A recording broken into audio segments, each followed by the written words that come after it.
मेरी पाँचों बेटियाँ जवान हो चुकी थी, लेकिन उनकी शादी नहीं हो रही थी। मैं उन्हें हरदम घर के अंदर ही रखता था। मेरे किराए पर एक लड़का रहता था। वह दुबई से वापस आया तो रोज़ मुझे कहता, अपनी बेटी की शादी मुझसे करवा दो। बाकी बेटियों की शादी 1 साल के अंदर अंदर हो जाएगी। एक दिन मजबूर होकर सबसे छोटी बेटी की शादी कर दी और वह दुबई चली गई। फिर 1 साल में ही फिर उन चारों बेटियों की भी शादी हो गई। वे किराएदार घर छोड़कर चले गए, फिर कभी वापस नहीं आए। एक दिन बाजार से जा रहा था कि मेरी पांचों बेटियां, किराएदार का बेटा बाजार में। ये था कहानी का शीर्षक। अब सुनिए मेरी पूरी कहानी। मेरी 5 बेटियां थीं और उनकी माँ मर चुकी थी, लेकिन बेटियों के अच्छे भविष्य के लिए मैंने दूसरी शादी नहीं की थी और अकेला पांचों बेटियों को पाल रहा था। वह सभी बिल्कुल सुलझी हुई और मेरा कहना मानती थी। उन्होंने कभी भी मुझसे किसी चीज़ के लिए ज़िद नहीं की थी।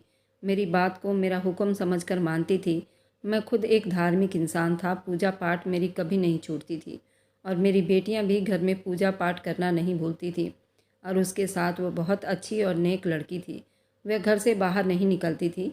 मैंने अपनी बेटियों को इतनी आज़ादी दे रखी थी कि वह अपनी मर्ज़ी से पढ़ाई कर सकें, लेकिन वह कभी भी बिना ज़रूरत के घर से बाहर नहीं निकलती थी और पढ़ने के लिए भी वो पूरी तरह सर पर दुपट्टा लेकर स्कूल जाया करती थी। मैं अपनी नौकरी से रिटायर हो चुका था और घर का ऊपर वाला हिस्सा मैंने किराए पर दे रखा था और छोटी सी किराने की दुकान बना रखी थी। उसी में मेरा गुजर बसर हो जाता था। मेरी सारी बेटियां जवान हो चुकी थी और उनकी पढ़ाई पूरी हो चुकी थी लेकिन अभी तक किसी एक बेटी का भी रिश्ता नहीं हुआ था। घर में कोई औरत थी ही नहीं जो आगे पीछे रिश्ते की बात करती।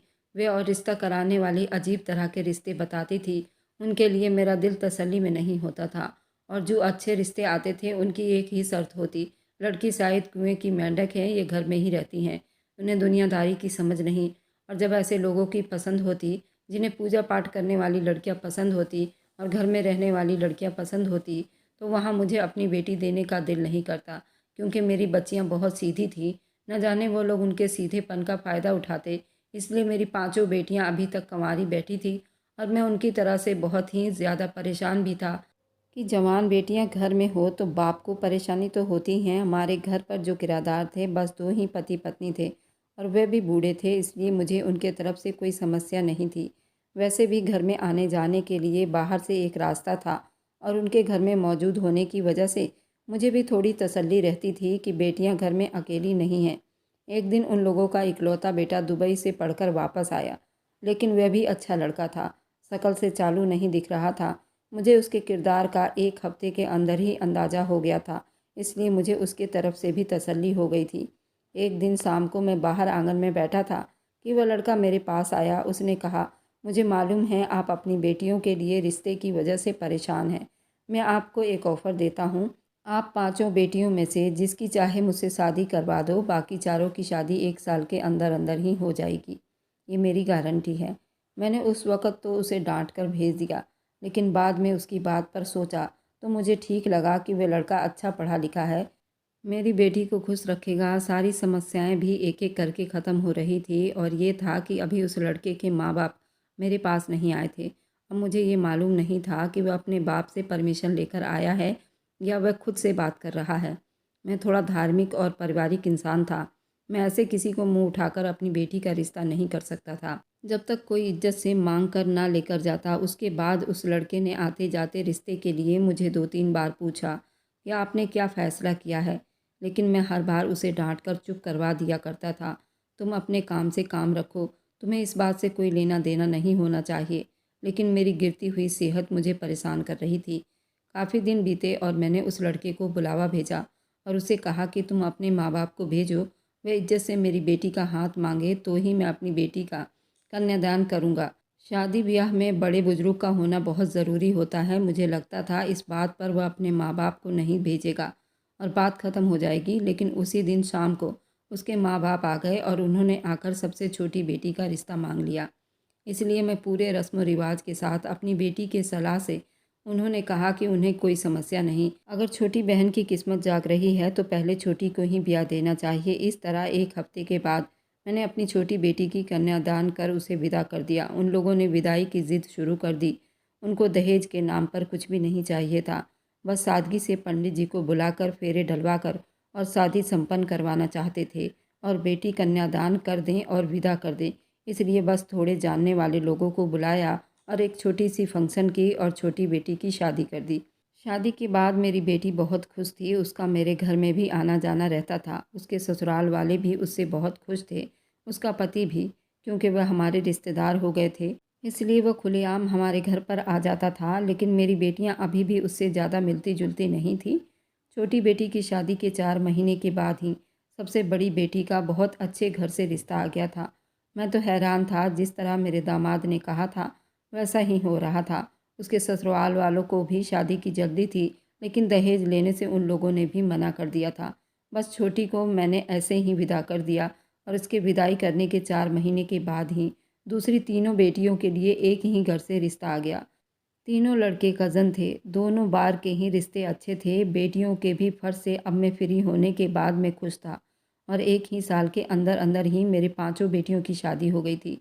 अब मैं अपनी जिम्मेदारी से मुक्त हो गया था। उसके बाद मेरी छोटी बेटी, जो कि मेरे किराएदार के घर बहू बनकर गई थी, उन लोगों ने यहाँ से जाने का फ़ैसला कर लिया था। उनके बेटे की दुबई में जॉब हो गई थी। वह सबको साथ लेकर जाना चाहता था। मैं उनको मना नहीं कर सकता था, इसलिए उसे अपने पति के साथ जाने की परमिशन दे दी। मेरी तीनों बेटियां जो कज़नों को ब्याही गई थी, वह पहले से ही उनके हस्बैंड बाहर रहते थे। वह उन्हीं के साथ बाहर चली गई थी। मेरी एक बेटी इसी देश में सिर्फ एक बेटी रह गई थी। मुझे उन सब का ख्याल तो था, लेकिन तसल्ली थी वे अपने घर में खुश हैं। छोटी बेटी के जाने के कुछ साल के बाद ही बड़ी बेटी के ससुराल वाले भी बाहर विदेश ही शिफ्ट हो गए। मजबूरन उनके साथ मेरी बेटी को भी जाना पड़ा। हिंदुस्तान में मेरी कोई बेटी नहीं थी, लेकिन वे सभी मुझे फ़ोन करती रहती थी। वह अपने ससुराल में बहुत खुश थी। उनकी खुशी देखकर मैं तसल्ली में हो गया था।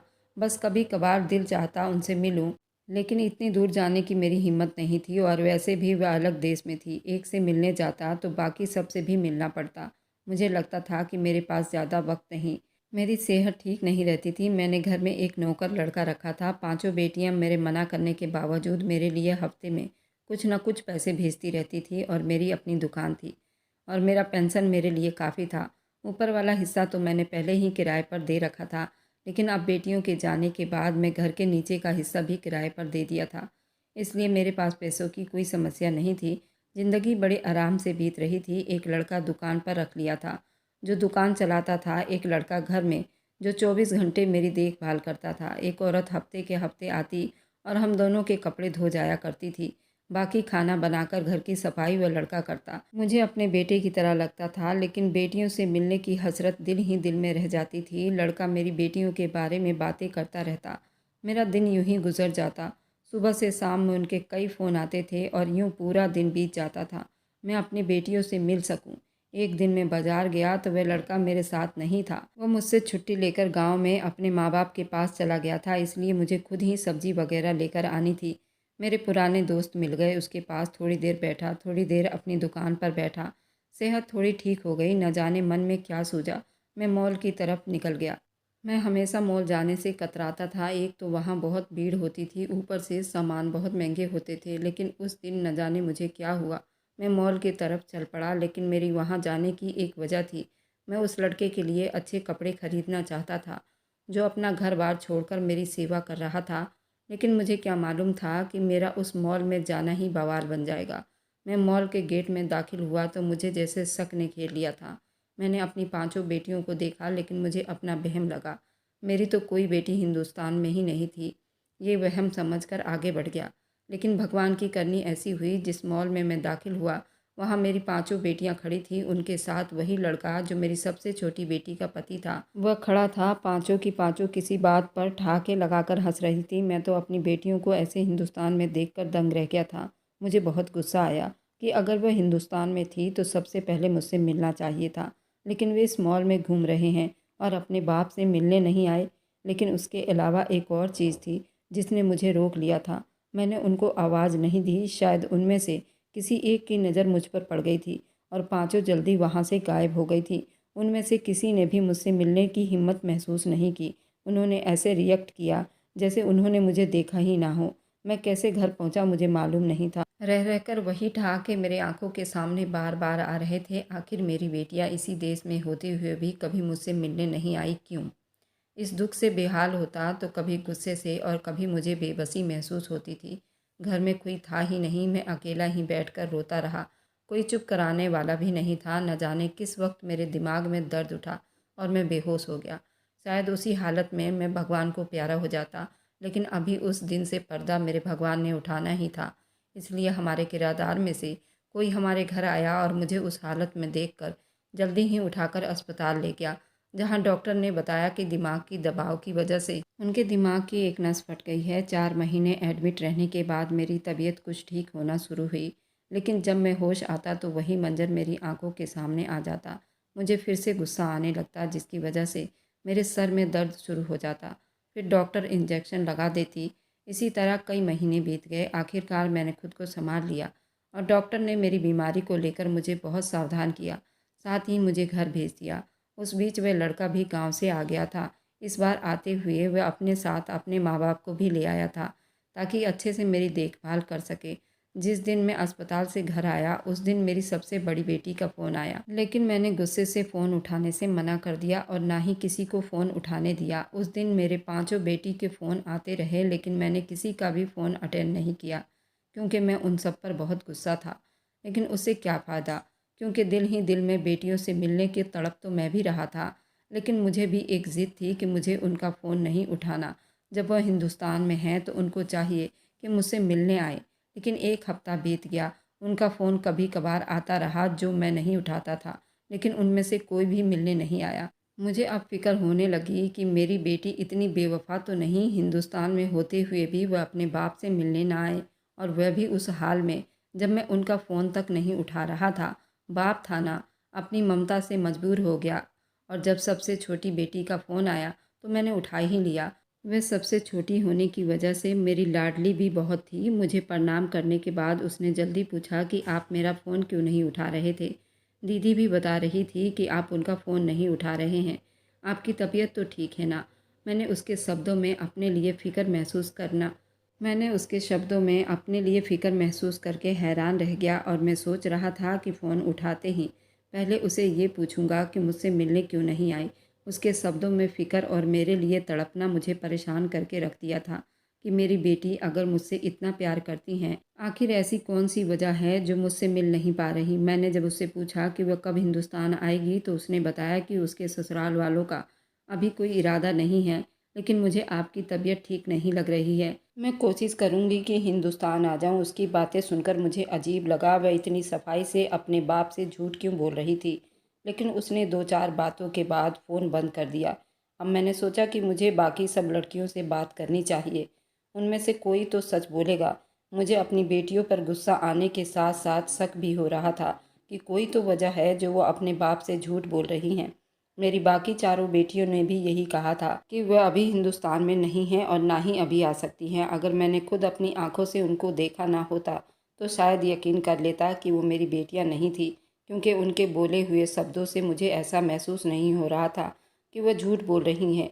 ये उनको मेरी फ़िक्र नहीं, बल्कि वह सब तो मेरी तबीयत ख़राब का सुनकर परेशान हो गई थी और मेरे पास पहुंचना चाहती थी। मुझे बिल्कुल सुकून नहीं आ रहा था। दिल चाहता था कि जल्दी मेरी बेटियां मेरे सामने आए और मैं उनको गले से लगा लूं। मुझे खुद पर गुस्सा भी आ रहा था कि मॉल में बेटियों को देखकर मुझे वहीं उनको बुला लेना चाहिए था। वहाँ तो मेरे सामने झूठ नहीं बोल सकती थी।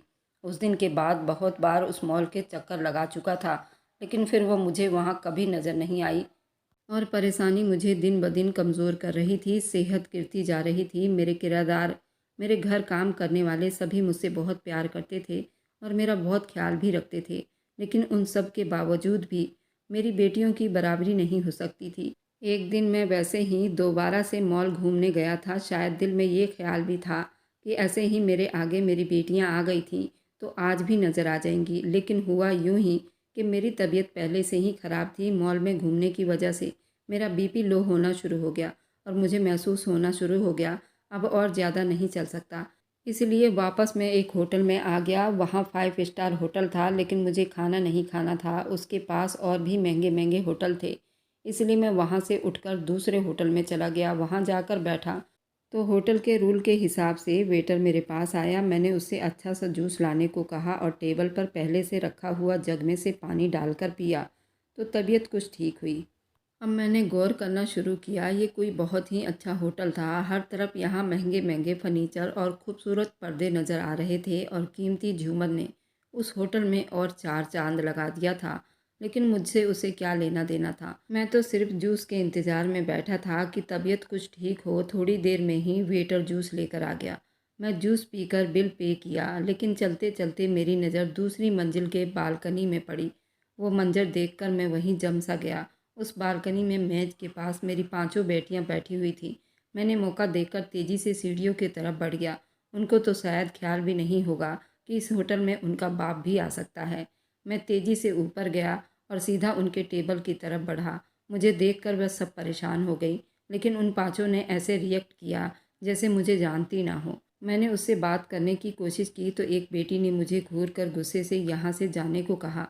चुपके से एक कागज़ मेरे हाथ में पकड़ा दिया, जिस पर लिखा था, आप अपने घर चले जाओ, हम लोग घर पर आकर बात करेंगे। उन्होंने आंखों ही आंखों में वादा किया कि वह ज़रूर आएंगे और आज ही आएंगे। मैं जल्दी से घर चला जाऊं। मैं खुशी खुशी घर आ गया। अब मैं बेचैनी से इंतज़ार कर रहा था। थोड़ी देर बाद एक टैक्सी में दोनों बेटियां आई। उन्होंने यहाँ पर पूरे कपड़े पहने हुए थे जैसे वो पहले पहनती थी, और उस होटल में तो उन्होंने अजीब तरह के कपड़े पहने हुए थे। शायद ऐसे कपड़ों में मैंने कभी अपनी बेटियों को नहीं देखा था। ऐसे कपड़े तो किसी टीवी शो या फंक्शन में पहना जाता है, और अब बिल्कुल नॉर्मल कपड़े में घर पर आई थी। आखिर ऐसा क्या चल रहा था? उनके आने के 10 मिनट के बाद ही दूसरी टैक्सी आई और उनमें मेरी तीनों बेटियां थीं। वो बेटियां जिन्होंने होटल में मुझसे अजनबी वाला व्यवहार किया था, वे आते ही मुझसे लिपट गईं और रोने लगी। मुझे समझ नहीं आ रही थी मैं अब उनसे क्या पूछूं और क्या ना पूछूं, क्योंकि मैं उनसे गुस्से में था। लेकिन जिस तरह वो मुझसे लिपट कर रो रही थी, मुझे यूँ लग रहा था जैसे अपने बाप के सीने से लगकर अपनी बेबसी का इजहार कर रही हूँ। बहुत देर के बाद जब जज्बात थोड़े कम हुए, सबको पानी पिलाने के बाद मैंने उनसे पूछा कि ये सब क्या है? वह हिंदुस्तान में होते हुए भी अपने बाप से मिलने क्यों नहीं आती थी, और वे हिंदुस्तान में क्यों हैं जबकि उनका पति बाहर विदेश में है, तो वह अकेली यहाँ हिंदुस्तान में क्या कर रही थी? उन्होंने कहा कि पापा, आप समझ लीजिए, आपकी बेटियां भी जॉब करती हैं। हम जानबूझकर आपसे मिलने नहीं आती थी क्योंकि हमारी वजह से आपकी जान को भी खतरा हो सकता था। हम आपकी जान को खतरे में नहीं डाल सकती थी, लेकिन आज आपको देखने के बाद खुद पर काबू नहीं रखा गया। मजबूरन हमें यहाँ आना पड़ा। अब उसके बाद आपके साथ क्या होगा, हम कुछ नहीं कह सकते। मुझे उनकी बातें सुनकर अजीब लगा। ऐसी भी क्या बात थी कि वह ऐसी बात कर रही थी, और आखिर बेटियों को अपने बाप से मिलने में ऐसी क्या आफत आ जाती कि मेरी जान को खतरा होता? इसका जवाब उन सब के पास ही था, इसलिए मैंने उनसे ही पूछ लिया कि आखिर बात क्या है। वह भी एक दूसरे की तरफ देख रही थी। शायद बताने की हिम्मत किसी में भी नहीं थी। आखिरकार सबसे बड़ी बेटी हिम्मत करके बोली कि आपको याद तो है, हमारे घर में जो किराएदार रहता था, उनके बेटे से छोटी बहन की शादी हुई थी, और उसने कहा था कि 1 साल के अंदर अंदर आपकी सारी बेटियों की शादी हो जाएगी। मैंने कहा, हाँ, मुझे ये बात अच्छी तरह से याद है। तो उसने कहा कि बात कुछ ऐसी है कि एक दिन हम चारों आंगन में बैठी हुई थी, ऊपर से उसकी नज़र हम पर पड़ गई। हमारी खूबसूरती को देख कर ही उसने ये प्लान बनाया था। क्योंकि वह हम सारे पर डोरे डाल रहा था, इसलिए वह शादी के लिए इतना जोर दे रहा था। हमें आसपास के लोगों ने भी कभी नहीं देखा हुआ था। कोई रिश्तेदार तो हमारा था ही नहीं। जो दोस्त थे वह भी कॉलेज तक ही थे। कोई भी ऐसी दोस्त नहीं थी जो हमें घर तक जानती हो। उस लड़के ने 1 हफ्ते के अंदर हमारी सारी जानकारी ले ली। फिर उसने प्लान बनाया और आपको रिश्ता करने पर मजबूर करने लगा। जब आपने अपनी बेटी का रिश्ता दे दिया, तो उसके बाद ही हम तीनों की शादी हो गई। असल में जिससे हमारी शादी हुई थी, वे सारे के सारे इसी ग्रुप के लोग थे। यहाँ अलग वेशभूषा बदल कर आए थे, और जिन लोगों को अपने माँ बाप बता रहे थे वह किराए के लोग थे, और उनमें से कोई भी उनके माँ बाप नहीं थे। और जो हमारे साथ इतने साल रहे, वह उस लड़के के असली माँ बाप थे, और इसीलिए वह मजबूर करके उन्हें अपने साथ ले गया था। हम लोगों को विदेश में ले जाकर जॉब लगाने का झांसा देकर दुबई लेकर गए थे। कुछ गलती हमारी भी थी और कुछ आपकी भी। आपने भी शुरू से हम पर बस धार्मिक पूजा पाठ कर लो ये सब सिखाया, कभी दुनियादारी नहीं सिखाई। हमें घर में रखते रहे। हम सच में बोगस थे। अपने हमें ब्याह दिया। हमने उस चीज़ को स्वीकार कर लिया, उसको अपने दिल में बसा लिया। उनको शायद हमारी कमज़ोरी का पता हो गया था, इसलिए सबसे पहले तो उन्होंने हमें मॉडलिंग और एक्टिंग का झांसा दिया। हमें डर तो नहीं था हमें कोई पहचान लेगा, क्योंकि आप टीवी देखते ही नहीं थे, इसलिए हमारा करियर शुरू मॉडलिंग से हुआ था। क्योंकि हम लोग एक जैसी ही शक्ल सूरत की थीं और कद काठी भी अच्छा था, इस वजह से हम पाँचों बहुत ही मशहूर हो गई। वे हमसे हर तरह की मॉडलिंग करवाना चाहते थे। बहुत से सीरियल और फिल्मों में भी काम करना शुरू कर दिया था। हमें लगता था कि हम बहुत कामयाब हो गए हैं, लेकिन हमें क्या मालूम था कि हम दलदल में उतरते जा रहे हैं। क्योंकि हम लोग मॉडलिंग के शूटिंग के लिए हर देश में जाया करते थे और हमारे ज़रिए उन लोगों ने स्मगलिंग भी शुरू कर दी थी, जो हमें मालूम भी नहीं था। और हम लोग इतने साल करते रहे, यहाँ से चीज़ वहाँ और वहाँ से यहाँ, हमें कभी एहसास भी नहीं हुआ। एक दिन मेकअप के बीच में बैग को खोला, मुझे मालूम हुआ कि मेरे बैग में तो हेरोइन है। वह बैग जो मुझे मेरी फ़िल्म के डायरेक्टर ने दिया था। दूसरे देश में जाकर तुमने वहाँ के डायरेक्टर को देना है। इसी वजह से हम अक्सर हिंदुस्तान आते जाते रहते थे। ये सब लोग आपस में मिले हुए थे, जो न सिर्फ हेरोइन बल्कि चरस वगैरह भी स्मगलिंग करते थे। और जब हमें मालूम हुआ तो हम सब इस सब से बचना चाहते थे, यहाँ से निकलना चाहते थे। लेकिन उन लोगों ने हमें वीडियो दिखाई जिसमें हम सारी चीज़ें लेकर जा रहे हैं, और साफ शब्दों में उन्होंने कह दिया, अगर तुम लोगों ने ये बात किसी और को बताने की कोशिश की या हमारे कारोबार में दखल देने की कोशिश की तो ये वीडियो सारी दुनिया तक पहुंचा दी जाएगी। तुम लोगों को दुनिया के किसी देश में जगह नहीं मिलेगी और मीडिया और सब तुम्हारे पीछे पड़ जाएंगे। तब हमें सब कुछ समझ में आ गया और मेरे दिमाग में जो अपनी बेटियों के लिए नफ़रत और गुस्सा पैदा हो गया था, अब हमदर्दी में बदल गया था। वह तो मुझसे मिलकर चली गई, लेकिन मैं तो बाप था, कैसे हाथ पर हाथ रख कर बैठा रहता। मैंने अपनी सारी ज़िंदगी की जमा पूंजी इस्तेमाल की और कानून तक सच्चाई पहुंचाने की कोशिश की, लेकिन जो मेरी बेटियों ने कहा था वही हुआ। उल्टा मुझे और मेरी बेटियों को ही धमकियां मिलने लगी थी। इसलिए मैं चुप होकर बैठ गया, अपनी समस्याएं भगवान के ऊपर छोड़ दी थी। मेरी बेटियां अंदर ही अंदर उन लोगों के बारे में सबूत जमा करने लगी थीं, लेकिन भगवान का इंसाफ बिल्कुल अलग होता है। जिन लड़कों ने हम बहनों से शादी की थी उनकी आपस में ही लड़ाई हो गई और वे एक दूसरे के कोई रिश्तेदार भी नहीं थे। वह इसी तरह कई लड़कियों को अपने झांसे में लेकर काम किया करते थे और उन लड़कियों को मजबूर किया करते थे। अचानक लड़कों में आपस में झगड़ा हो गया पैसों को लेकर, और उन लोगों ने एक दूसरे की बातों को पुलिस तक पहुंचाने लगे। उससे हमें काफ़ी फ़ायदा हुआ और हमने भी उनके तरफ से गवाही दे दी। उन पांचों लड़कों को पुलिस के हिरासत में ले लिया गया और हमने उन लड़कों से डिवोर्स भी ले लिया था। अब हम अकेले बाहर जॉब करते हैं और अपनी ज़िंदगी जी रहे हैं। अब धोखा खाकर लड़कियां इतनी कामयाब हो गई हैं कि अपने जीवन अकेले भी बिता सकती हैं। मैं काफ़ी बूढ़ा हो गया हूँ, पर मुझे अपनी बेटियों की शादी की चिंता अब भी है। मेरी बेटियाँ अच्छी हैं, पढ़ी लिखी हैं और जॉब करती हैं। और मेरी वीडियो आप लोग जहाँ कहीं से भी देखते हैं, कमेंट में अपने शहर और राज्य का नाम ज़रूर बताइए। मुझे आप लोगों के कमेंट पढ़ने में बहुत आनंद आता है और उन सभी का मैं बहुत बहुत धन्यवाद करना चाहती हूँ जो लोग मेरी वीडियो को देखते हैं और लाइक करते हैं और शेयर करते हैं। अगर आपको आज की कहानी पसंद आई है तो वीडियो को ज़रूर लाइक कीजिएगा और अपने दोस्तों के साथ शेयर भी कीजिएगा। और हाँ, अगर आपने अभी तक हमारे चैनल को सब्सक्राइब नहीं किया है तो ज़रूर सब्सक्राइब कर लीजिए। मिलते हैं हम अपनी कल की एक और नई दिलचस्प कहानी के साथ। मुझ पर सदा अपना प्यार और स्नेह बनाए रखें। सभी को मेरा प्यार भरा नमस्कार दोस्तों। खुश रहें, स्वस्थ रहें, मस्त रहें।